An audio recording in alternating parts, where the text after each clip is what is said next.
Buenos días, señorías, mi nombre es Fortunata Jacinta y aquí da comienzo esta nueva entrega que lleva por título Transición Española y Régimen de las Autonomías, capítulo que publicamos en la semana previa al 6 de diciembre de 2024, día en que la Constitución Española de 1978 cumple 46 años. Pero antes de empezar, permítanme que les sugiera que le den al botón de suscripción y que compartan este vídeo con familiares, conocidos, amigos y enemigos. Estamos a puntito de alcanzar los 100.000 suscriptores en el canal y eso posiblemente levante el freno del algoritmo de YouTube.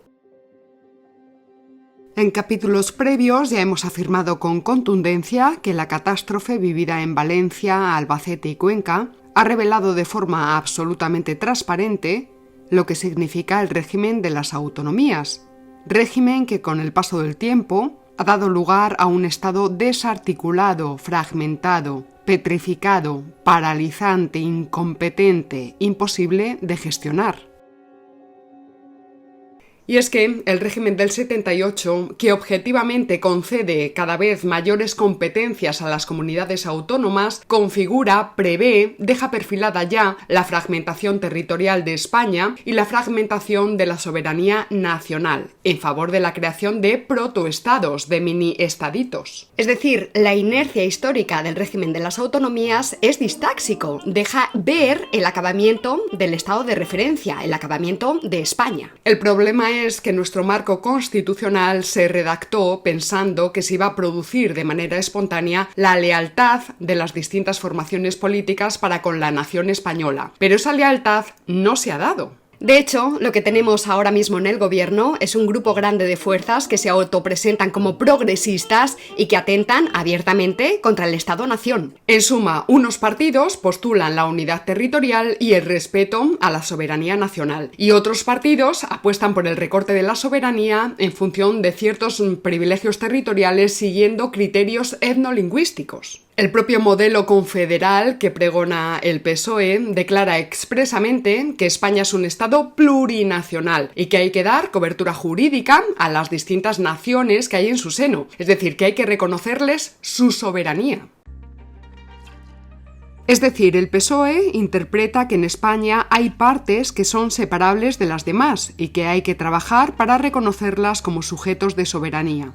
¿Y esto lo ha hecho solo el PSOE? Pues no, ahí tenemos los coqueteos del PP con el Molt Honorable, o el feudo que tiene montado en Galicia, donde ni siquiera necesitan a partidos nacionalistas porque ya tienen al PP. Por tanto, a medida que profundizábamos en los defectos estructurales propios del régimen del 78 y en los errores coyunturales propios de cada uno de nuestros equipos de gobierno, a lo largo de estos 46 años, se han ido derivando funciones del Estado para crear protoestados, es decir, hemos ido profundizando en un régimen distáxico. Basta ver que todas las exigencias de Cataluña y País Vasco se refieren a cuestiones como la fiscalidad, sistema educativo y sanitario, control de la inmigración, políticas lingüísticas, caja única de las pensiones, plurinacionalidad, señas de identidad, lengua propia, policía, Renfe, empresas, diplomacia con sedes en el extranjero, etc. En el caso de Cataluña y de País Vasco, estamos ya ante estructuras protoestatales de manual. En España, por tanto, tenemos un ejemplo de recurrente imprudencia política, al haber permitido durante décadas el crecimiento descontrolado de los grupos separatistas, que buscan precisamente la destrucción del Estado y de la nación española, y que lo dicen, lo expresan verbalmente de todas las maneras posibles, de forma absolutamente transparente. Y el problema es que el sistema de ideologías en el que se amparan los separatistas ha ido penetrando poco a poco en las propias estructuras del Estado y ha sido absorbido por casi todos los grupos parlamentarios y también por sus votantes, por ignorancia culpable y cómplice. Votantes que permiten y refrendan electoralmente ideas tales como derecho a decidir, ciudadanos del mundo, la patria está en el corazón y no en la razón política, lenguas propias, autodeterminación, europeísmo, federalismo, presos políticos, España como prisión de naciones originarias, etc. El problema, como decimos, viene de muy atrás, puesto que todos los habitantes de la Moncloa han cedido ante las exigencias de nuestros separatistas. Incluso el proceso de inmersión lingüística ya se había iniciado en vida de Franco, y de hecho el franquismo persiguió con mucha más fuerza a los comunistas que a los separatistas. Así que vamos a empezar por ahí. Abrimos el primer apartado de este capítulo, el franquismo y Estados Unidos, o el régimen del 78 y Estados Unidos. La promulgación de la Constitución de 1978 implicó la culminación de la llamada transición a la democracia. Más adelante explicaremos que aquí no se implantó la democracia en abstracto, porque eso no existe, sino que se implantó una especie muy determinada, muy particular de democracia. Una democracia que podemos llamar liberal homologada. ¿Pero por qué fue posible la implantación de este tipo de democracia en España? Pues en primer lugar, porque el franquismo logró consolidar una clase media solvente y construir, tras una acumulación de capital, pues construir un mercado pletórico de bienes y de servicios, amén de transformar a España en la octava potencia industrial y en un país turístico. Es decir, estos serían los elementos infraestructurales que hicieron posible la implantación de este tipo de democracias avanzadas propias de las sociedades industriales, pues aquí en España.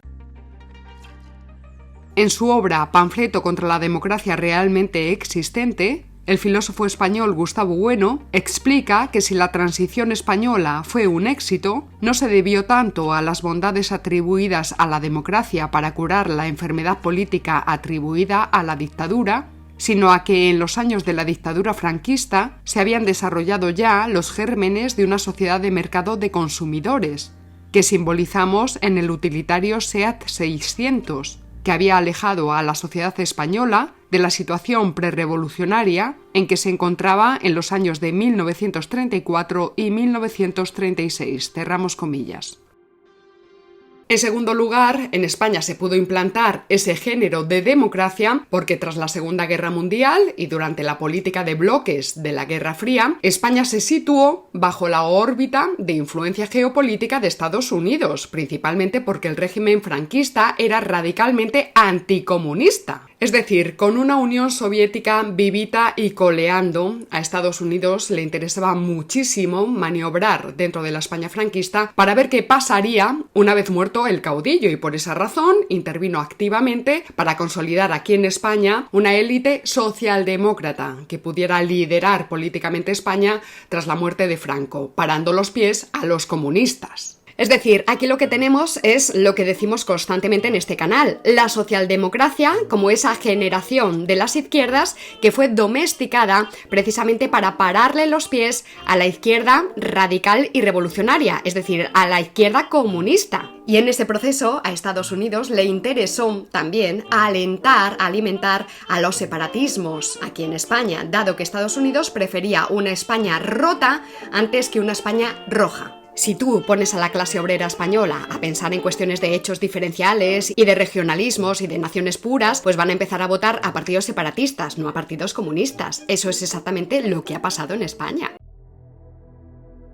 En capítulos previos ya explicábamos que en la década de 1960, ciertos grupos de intelectuales españoles, tales como Pedro Laín Entralgo, José Luis Aranguren, Julián Marías, Buero Vallejo, Tierno Galván, Dionisio Ridruejo, Josep Benet, José Luis San Pedro o Castellet, entre otros muchos, caracterizados tanto por su oposición al régimen de Franco como por su anticomunismo, formaron el Comité Español para el Congreso por la Libertad de la Cultura, institución auspiciada por el gobierno de Estados Unidos y oportunamente financiada por la CIA y por la Fundación Ford.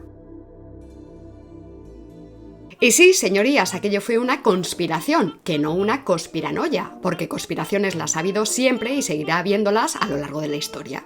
Entre otras actividades, el Congreso por la Libertad de la Cultura llevó a cabo en la España franquista los célebres coloquios Cataluña-Castilla. Es decir, como si se tratara de reuniones de potencia a potencia, Cataluña y Castilla, como si fueran estados. En estos encuentros se irían fraguando muchos de los términos empleados hoy día con absoluta naturalidad por nuestros políticos, periodistas, intelectuales, etc. Nación catalana, plurinacionalidad, comunidades diferenciadas, balance fiscal, etnia para referirse a una presunta etnia vasca, lengua propia, como si el español no fuera la lengua propia de catalanes, vascos y gallegos, hecho diferencial, que venía ya de los años 20, autodeterminación, etc. Asimismo, empezó a hablarse de los países catalanes en un intento de reconstrucción de no se sabe bien qué imperio catalán, que cogería un cachito de Aragón y un cachito de Murcia y Valencia y las Baleares, en fin, todo lo que pillaran. Simultáneamente a estos coloquios Cataluña-Castilla y con la connivencia de ciertos sectores del franquismo, se organizaron reuniones con elementos exclusivamente catalanes, de donde surgieron tanto la hegemonía de la familia Pujol como Òmnium Cultural, que tanto protagonismo tuvo durante el golpe al Estado que tuvo lugar en Cataluña el 1 de octubre de 2017. Por tanto, el régimen del 78 no es, como muchos pánfilos piensan, el resultado de la democracia que los españoles nos dimos a nosotros mismos. Y ni mucho menos es la democracia que nos trajo la izquierda, el PSOE. Pues no, no es eso. Tampoco es el resultado de una evolución interna de la propia realidad española, sino que esta evolución interna estuvo condicionada, determinada por presiones e intereses exteriores, como es natural y como ocurre siempre, a causa de la dialéctica permanente entre estados e imperios, constantemente. Y porque España era una perita en dulce a causa, entre otras razones, de su potencial geoestratégico, que solo hay que mirar cómo está situada España y dónde está situada España, por favor, que los tontilocos cojan un mapa y vean dónde está España. De manera que la estructura de las comunidades autónomas es deudora, entre otras cosas, de las ideologías surgidas al calor de las actividades financiadas por la CIA y por la Fundación Ford, en pleno franquismo, y de ahí surgieron las ideas fuerza de europeísmo y de federalismo, que tanta implantación tienen hoy día. Muchos de los integrantes de ese comité español, compuesto por españoles de distinta procedencia, terminaron aceptando las tesis nacionalistas catalanas, las tesis de la autodeterminación. Ya en el año 1964 hablaban de nacionalidades, de comunidades diferenciadas, de Cataluña como pueblo conquistado y oprimido, de razas y etnias y hasta de balanzas fiscales. Lo que estaban haciendo ahí era prefigurar la España autonómica, apostando decididamente por la vía federal. Prueba del enorme éxito que estas actividades han tenido en el terreno ideológico es que tanto en Cataluña como en el País Vasco la presencia del Estado es ya residual y solo hay que ver las políticas educativas o las tesis lingüísticas que se llevan a cabo no ya ahí, sino en otras zonas como Baleares, Asturias, León, Andalucía o Extremadura. Y ahí están, lamentablemente, también muchos peperos que consideran que el problema del autonomismo se arregla con más autonomismo, es decir, con más separatismo. Bueno, hemos visto la influencia de Estados Unidos durante el franquismo pletórico y ahora vamos a señalar otra de las patas del régimen del 78, que es la influencia de los aliados europeos de Estados Unidos. La democracia actual en España, partitocracia u oligarquía de partidos, como ustedes quieran llamarlo, también fue fruto de los aliados europeos de Estados Unidos. Especialmente motivados estaban determinados políticos alemanes muy interesados en desindustrializar España a fin de liquidar al principal competidor de Alemania, que era la España de Franco. Pues no olvidemos que durante el franquismo España era una de las 10 potencias mundiales en capacidad industrial. Felipe González, que para llegar a Moncloa recibió la fundamental ayuda de la socialdemocracia alemana por la gracia del masón Willy Brandt, pues fue Felipe González quien emprendió dicho proceso de desindustrialización, que luego continuarían también las políticas del PP. ¿Y de dónde salió el PSOE de Felipe González? Ya conocemos aquella famosa frase que el industrial alemán Eberhard von Brauchitsch ofreció a Santiago Carrillo cuando en la Comisión Parlamentaria de Investigación abierta en España sobre el caso Flick afirmó que había que aupar al PSOE de Felipe González desde Alemania, porque el objetivo era cerrar el paso al comunismo y el PSOE era el partido mejor situado para hacerlo. Es decir, por razones geopolíticas y geoestratégicas de primer orden, el PSOE de Suresnes fue impulsado ideológica y económicamente por la socialdemocracia alemana, fuertemente vinculada con los intereses de Estados Unidos. Lo hemos dicho muchas veces, pero hay que repetirlo. No olvidemos que en el Congreso de Suresnes, 1974, Felipe González y Alfonso Guerra se posicionaron a favor del derecho de autodeterminación de los pueblos del Estado español. Así lo decían. Una vez montado el régimen del 78, el PSOE sustituyó el término confederalismo por el de federalismo, aunque, como indicaba Maragall, se trataba de un federalismo asimétrico, donde unas regiones tendrían más derechos y competencias que otras, es decir, tendrían privilegios. Así afirmaba Rubalcaba en 2013. El estado de las autonomías tiene que evolucionar, tiene que actualizarse y perfeccionarse, y tiene que hacerlo en su sentido natural, avanzando hacia el federalismo con todas sus consecuencias. Cerramos comillas. Pero con el término federalismo querían decir confederalismo, como ya reconocen abiertamente. Y en el modelo confederal, estos territorios privilegiados ya no serían comunidades autónomas, sino estados soberanos, que podrían asociarse o desasociarse del resto de territorios españoles. Yo creo que es que se entiende fácilmente, ¿no? Si son soberanos, ya pueden hacer lo que mejor les venga, asociarse o desasociarse. O sea, confederalismo es una suerte de eufemismo para no decir secesionismo. Confederar, en el caso español, significa romper lo que previamente estaba unido, o sea, confederar significa separar. También Felipe González consolidó a España en la OTAN, pese a que la hipocresía del puño y de la rosa decía en su propaganda de 1982, OTAN de entrada no. A partir de entonces, y tal y como aventuró el socialista Alfonso Guerra, a España ya no la reconocería ni la madre que la parió. Y qué duda cabe, seguimos ahondando en ese proceso de confusión identitaria.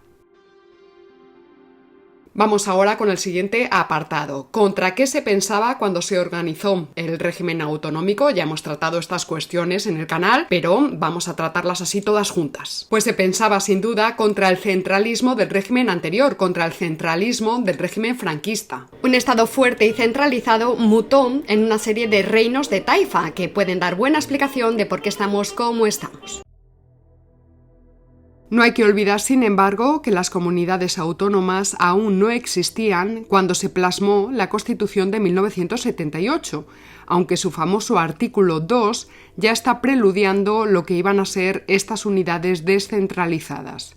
Con el régimen autonómico se le hizo un guiño a las fuerzas separatistas catalanas, vascas y gallegas, comunidades que fueron denominadas, con vergonzosa confusión, como nacionalidades históricas. ¿Cuál fue el argumento? ¿Acaso Navarra o Extremadura no tienen historia? De hecho, Castilla, Aragón, Navarra o Valencia sí fueron reinos en la Edad Media, no así Cataluña o el País Vasco. La justificación que se ofreció fue que tanto Cataluña como Galicia y las provincias vascongadas habían alcanzado el estatuto de autonomía durante la Segunda República y que por tanto debían recuperarlo. Pero vamos, poner a la Segunda República como referente, pues ya nos deja ver por dónde van los tiros, ¿eh? La Constitución del régimen del 78 supuso el nacimiento de las llamadas orteguianamente comunidades autónomas, pues fue el aclamado y no suficientemente criticado filósofo español José Ortega y Gasset el que propuso que se conformasen grandes unidades o entidades territoriales, defendiendo que las regiones o comarcas debían asimilar competencias y funciones legislativas, así como las jurídico-administrativas y estrictamente políticas, salvo las concernientes a la política exterior. La construcción del sistema autonómico fue un proceso que se prolongó desde 1979 hasta el año 1995. Es decir, no se firmó la Constitución el 6 de diciembre de 1978 y ¡zasca! Aparecieron de golpe y porrazo las 17 comunidades autónomas y las 2 ciudades autónomas. No. No. Fue un proceso de transformación que se prolonga incluso hasta nuestros días, pues cada vez se vacía más al Estado para derivar sus funciones a las comunidades autónomas. Son las comunidades autónomas las que tienen las competencias de educación, sanidad, urbanismo, cultura, ordenación del territorio y lengua. Esto explica el auge de los separatismos a medida que el régimen autonómico se consolidaba, pues ha sido el control de la educación y de las consejerías de cultura, sobre todo, las que más han atizado el fuego separatista.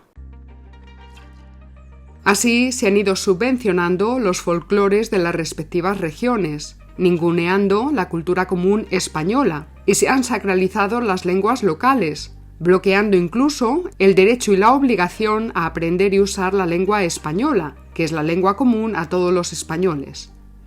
Además, algunas comunidades autónomas cuentan con más competencias que otras, y a eso ya no se les puede llamar derechos, sino privilegios. Por tanto, el autonomismo fue un proceso, el de la construcción del sistema autonómico, un proceso que supuso la destrucción del centralismo del régimen anterior. De ahí viene el retroantifranquismo del PSOE, y que también se han comido con patatas los del PP. Claro, hay que justificar que el régimen actual se levantó contra un régimen terrorífico, que fue el régimen franquista. Hay que justificarlo constantemente, porque si no, el régimen actual se viene abajo, se queda sin legitimación. En fin, el 31 de julio de 1981, el presidente del gobierno, Leopoldo Calvo Sotelo, y el líder de la oposición, Felipe González, acordaron los primeros pactos autonómicos que contemplaban la configuración de 17 autonomías con idénticas instituciones, con asamblea legislativa elegida por sufragio universal, consejo de gobierno, funciones ejecutivas y presidente de la comunidad autónoma. Entonces tenían estas idénticas instituciones pero con diferentes competencias. El 18 de diciembre de 1979 se aprueban en el Congreso los estatutos del País Vasco y de Cataluña. En 1981 los de Galicia, Andalucía, Asturias y Cantabria. En 1982 los de La Rioja, Murcia, Valencia, Aragón, Castilla-La Mancha, Canarias y la Ley de Amejoramiento del Fuero de Navarra. En 1983 los de Extremadura, Baleares, Madrid y Castilla y León. En 1992, Felipe González y el que entonces era líder de la oposición, José María Aznar, llevaron a cabo los segundos pactos autonómicos y en 1995 se concede a Ceuta y a Melilla la condición de ciudades autónomas. Vamos ahora con un nuevo apartado muy interesante. Entonces vamos a ver el Partido Comunista de España y la Constitución de 1978. Entonces, PSOE y PP prácticamente han sido los arquitectos del régimen del 78, junto a sus directores extranjeros. Y el partido Podemos y sus distintas escisiones son su quinta esencia, son la quinta esencia del régimen del 78. Recordemos, por ejemplo, que en julio del año 2013, esto es, unos meses antes de configurarse Podemos como partido político, Pablo Manuel Iglesias Turrión sostenía que el actual régimen político español, el del 78, consistía básicamente en mantener los privilegios de la casta política y económica, que ya estaba operativa durante el franquismo. Meses después, Iglesias Turrión proponía poner en marcha un proceso constituyente para abrir el candado del 78, así lo decían. Hablaban del candado del 78 porque la Constitución no reconoce el derecho de autodeterminación. En ese mismo discurso, Pablo Iglesias sostenía que Podemos no es un experimento político. Podemos es el resultado del fracaso del régimen, de sus oligarcas, de esos viejos de corazón. Pues bien, la gente les ha respondido: claro que podemos, cerramos comillas. Así llegaron al gobierno y así, 10 años después de aquel discurso, confirmamos que Podemos es un partido homologable al resto de la casta partitocrática. No es un partido antisistema que tenga por objetivo desactivar el régimen del 78, sino que es un subproducto de dicho régimen y ha venido precisamente para dar cumplimiento a la idea de plurinacionalidad que ya aparecía sugerida en aquella Constitución. Por eso, Podemos y todas sus escisiones son filoseparatistas.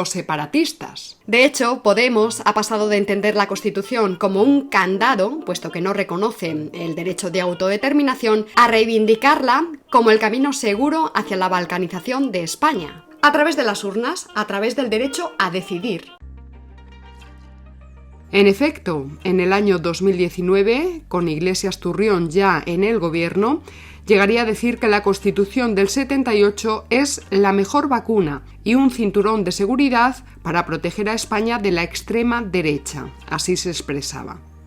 Lo cierto es que las élites políticas, económicas, periodísticas, universitarias y artísticas que comulgan con la ideología de Podemos y de sus distintas escisiones ya son casta ellas mismas. Y son casta al servicio de los intereses particularistas de las élites del globalismo financiero. También decía Iglesias Turrión que el Partido Comunista de España, cito textualmente, fue condición de posibilidad de la derrota de la dictadura, de la construcción de la democracia en nuestro país y de la Constitución del 78, cerramos comillas. Derrota de la dictadura, señor Turrión, ¿qué derrota? El franquismo no fue derrotado. Franco murió en la cama y su régimen se metamorfoseó en el régimen del 78 de la ley a la ley, con la complicidad, es verdad, del Partido Comunista de España, que renunció a la revolución y se hizo eurocomunista, es decir, antisoviético, es decir, socialdemócrata, es decir, izquierdita domesticada, señor Turrión. Se convirtió en lacayo y tonto útil de las potencias que la propia gente del Partido Comunista de España llamaban capitalistas. No sé si nos vamos enterando, señor Pablo Manuel Iglesias Turrión. Yo soy de la opinión de que Pablo Iglesias sabe perfectamente todo esto. Quienes no lo saben, porque son unos catetos y además unos sectarios, son sus votantes,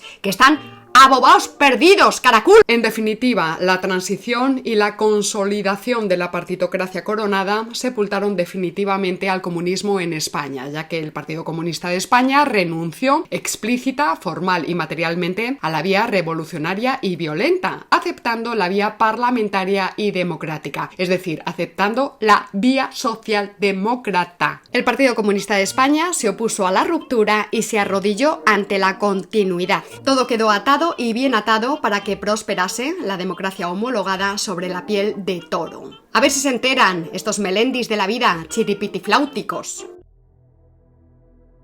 Y en efecto, el Partido Comunista de España abandonó la vía revolucionaria y con ello se opuso a las huelgas, frenó la movilización social y aceptó la reforma política de Suárez, firmando el 25 de octubre de 1977 los pactos de la Moncloa, junto a los demás partidos, es decir, firmó como un partido más del establishment.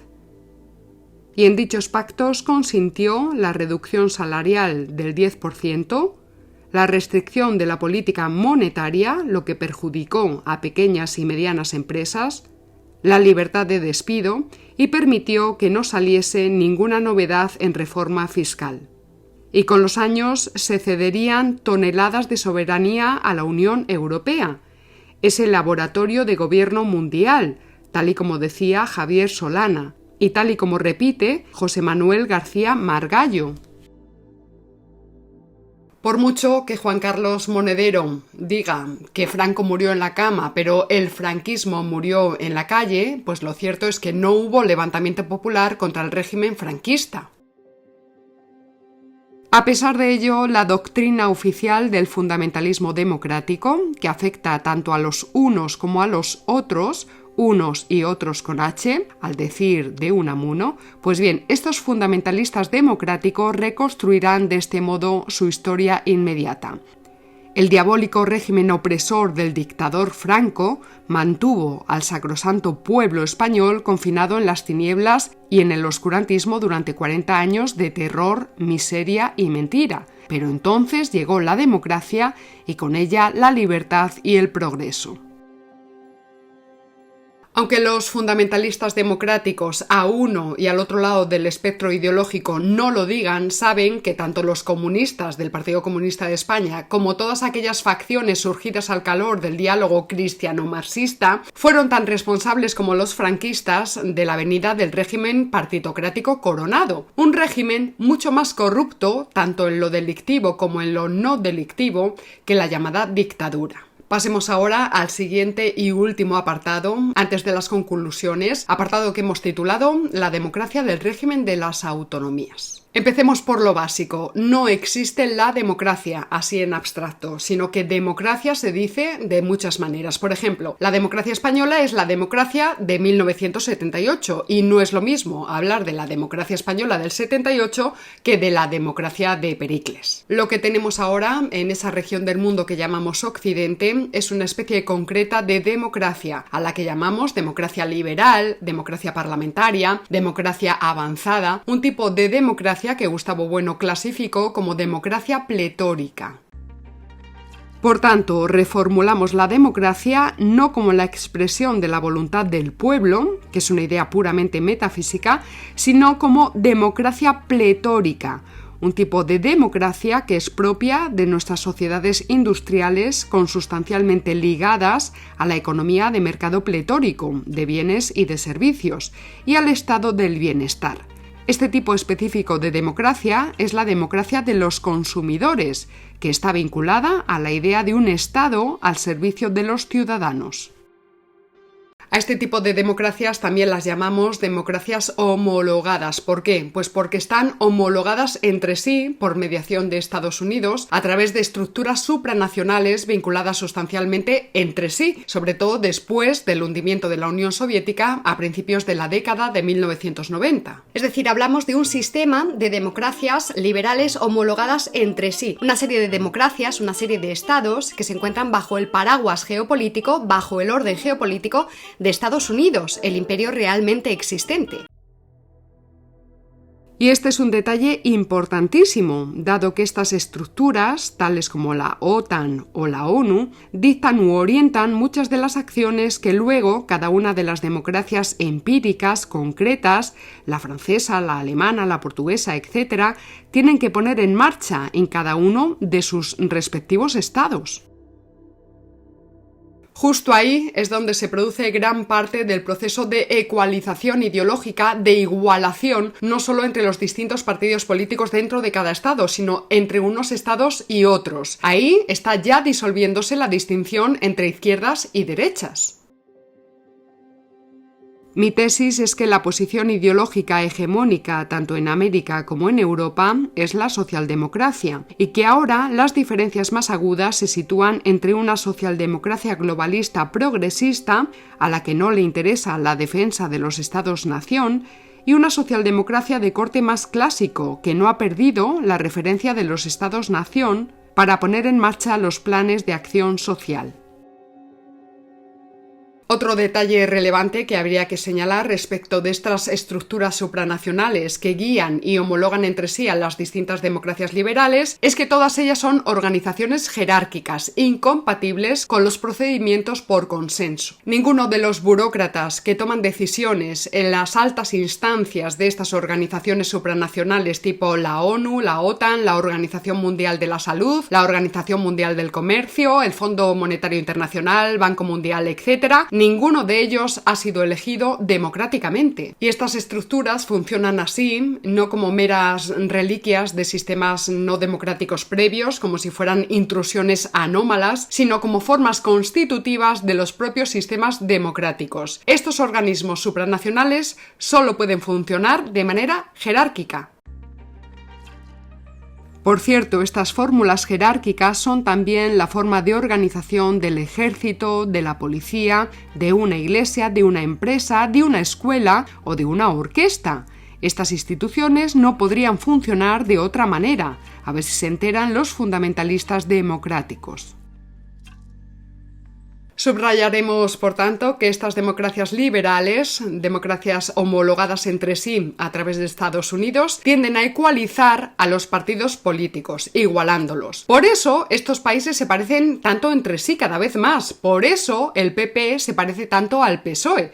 Estamos bajo el dominio del régimen internacional de la socialdemocracia progresista. Y todos esos partidos buscan preservar el régimen que los sostiene. Por eso, aquellos individuos o grupos que someten a crítica a este régimen internacional de la socialdemocracia progresista se les clasifica inmediatamente como extrema derecha, fascista y antidemócrata. Por ejemplo, la política económica real de los dos partidos españoles mayoritarios en lo que llevamos del régimen del 78, que son el PSOE y el PP, no difieren gran cosa, entre otras razones porque los planes y programas políticos de ambas formaciones han necesitado adecuarse al estado del bienestar de una España integrada en la Unión Europea y en la OTAN, es decir, de una España integrada bajo el paraguas geopolítico de Estados Unidos.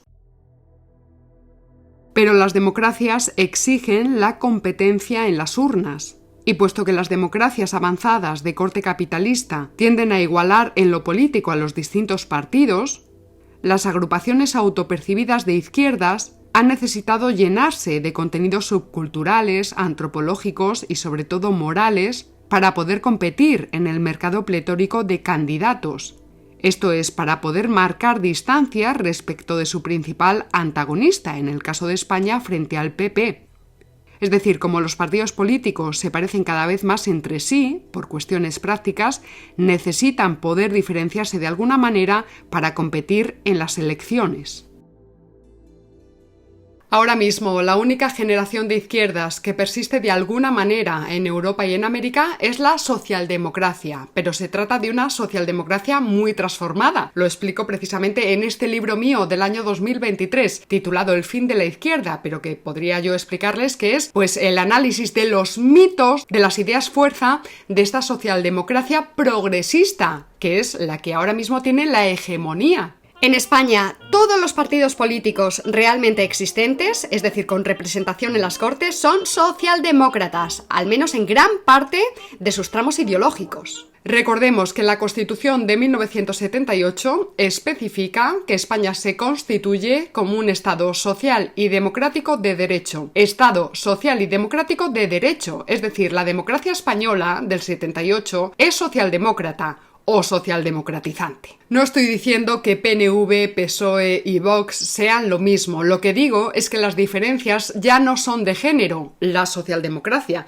sino de especie. Hay distintas interpretaciones de la socialdemocracia. Una socialdemocracia que defiende al Estado-nación y otra socialdemocracia, la progresista, que busca la disolución del Estado-nación. En definitiva, la construcción del régimen partitocrático coronado del 78 fue la continuación del franquismo, pero también la ruptura con el desarrollo industrial de España, porque mejor una España débil que una España fuerte, como muy bien sabía lo más granado de la élite angloamericana y alemana, que pastoreó el régimen del 78.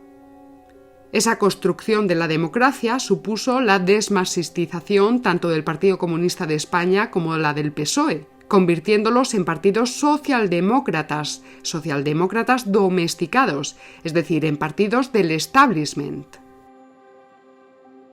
Subrayaremos por último que España está por encima de la democracia y que la Constitución del 78 está incluida en España, pero no recíprocamente. Hay que entender entonces que España, en tanto unidad política, ya existía antes de la Constitución del 78, existía antes de Franco, antes de la Segunda República y antes, por supuesto, de 1812. Entonces, como siempre digo, lo sustantivo es España, el estado de referencia, y lo adjetivo es todo lo demás: democracia, dictadura, liberalismo, socialismo marxista, feminismo, etc. Eso es lo adjetivo. Entonces, si tú te cargas lo sustantivo, que es España, y tratas de poner por delante lo adjetivo, que es la democracia, o el liberalismo, o el feminismo, o lo que sea, entonces estás justo en la definición de lo que es el mal gobierno, incluso de la alta traición, porque te estás cargando la polis. La finalidad de la política es la conservación de la polis de referencia, del estado de referencia a lo largo del tiempo. Así que la cuestión no es decir ¡viva la democracia! Porque la democracia es el bien per se, y abajo la dictadura, porque la dictadura es el mal per se. No, eso es una tontería. La cuestión es decir ¡viva España! La polis, y abajo el mal gobierno. Y me da igual si ese mal gobierno es democrático o es dictadura. Quiero decir, tan mal gobierno puede ser un demócrata como un dictador. Lo que queremos es buenos gobernantes. Bueno, y hasta aquí esta entrega dedicada a la transición española y al régimen de las autonomías. Y voy a aprovechar para recordarles pues algunos de los libros que he ido publicando a lo largo de estos años, ¿verdad? El primero de ellos, Arte, Propaganda y Política, Ideologías disolventes en la práctica artística contemporánea en España, que es el gremio del que vengo yo. El siguiente, muy relacionado con lo que hemos trabajado hoy aquí en el canal, El fin de la izquierda, el desbordamiento de las izquierdas por el globalismo oficial. Como les explicaba hace un momentito, pues es un libro donde analizamos el sistema de ideologías que está soportando ahora mismo al régimen internacional de la socialdemocracia progresista. ¿Cuáles son sus mitos? ¿De qué se alimenta en el plano de las ideas, en el plano de la propaganda? El siguiente libro, que es un libro de divulgación filosófica, Filosofía para gente despierta, 80 temas para analizar desde un pensamiento crítico, pues son 80 grandes ideas de la historia de la filosofía explicadas de forma actualista a través de las coordenadas del materialismo filosófico de Gustavo Bueno. Un libro ilustrado que está pensado para personas que están interesadas en estos asuntos, pero que no necesariamente tienen que ser especialistas en historia de la filosofía ni en nada por el estilo. Y por último, el libro más reciente, Islam y feminismo, religión y geopolítica en el siglo XXI. Pueden encontrar todos estos libros y muchas más cosas en nuestra página web www.fortunatayacinta.com. Ahí mi hermana gestiona los pedidos y se pone en contacto con ustedes por si tienen cualquier duda. Y aprovecho, por supuesto, para darle las gracias a todos los seguidores, a todos los mecenas del canal de Fortunata y Jacinta. Estamos ya muy cerca de los 100.000 suscriptores. Recuerden que en cuanto lleguemos, pues parece ser que el algoritmo de YouTube suelta el freno. Así que vamos a ver si lo conseguimos antes de la Navidad. Muchísimas gracias a todos. No olvidéis, por tanto, darle a la suscripción, coger cualquiera de los vídeos que están colgados en el canal y compartirlo con vuestros familiares, conocidos y, como siempre digo, amigos y enemigos. Dadle al me gusta, también tenéis el botón de gracias y el botón de miembros. En fin, estad pendientes de todas las notificaciones. Nos vemos la semana que viene y recuerda, si no conoces al enemigo ni a ti mismo, perderás cada batalla. ¡Hasta luego!